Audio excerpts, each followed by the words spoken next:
তো বন্ধুরা আজ তোমাদের সঙ্গে শেয়ার করবো মিষ্টি দিদির হাতে রুই মাছ ভাজা। ও মিষ্টি দিদি কি কি দিলে ওতে?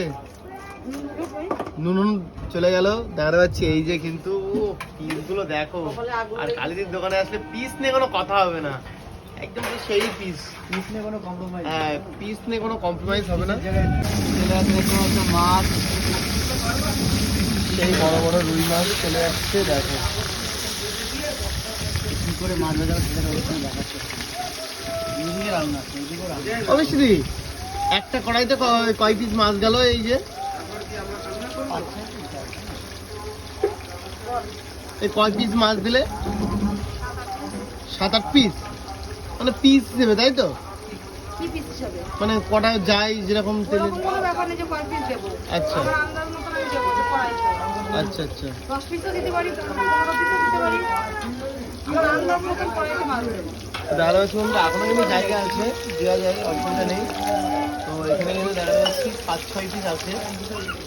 তো এখন কিন্তু রুই মাছ ভাজা চলছে, মিষ্টিদের হাতে সেই মচমচে রুই মাছ ভাজা। তো কারা কারা এমন মিষ্টিদের হাতের গরম গরম মাছ ভাজা খেয়েছে অবশ্যই কিন্তু কমেন্টে জানাতে ভুলবে না। আর ডালের সাথে কিন্তু গরম ভাজা, আর ডালের সাথে কিন্তু গরম মাছ ভাজা কিন্তু সেরা লাগে খেতে। তো কারা কারা খাওনি অবশ্যই কিন্তু চলে আসো কালিদির দোকানে। তো বন্ধুরা মাছগুলো কিন্তু 1 পিট হয়ে গেছে, আর কালিদি এখন আসলেও কিন্তু উল্টে দিচ্ছে, দেখা যাচ্ছে।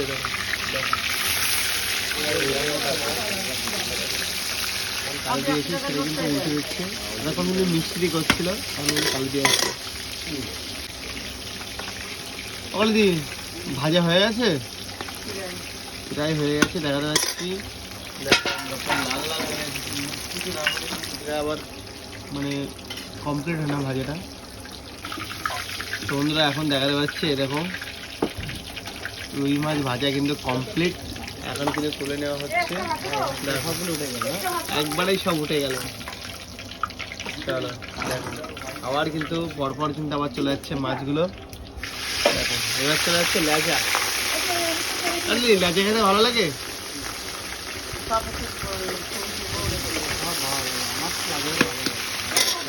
আবার চলে গেলে 1 খোলা মতো মাছ।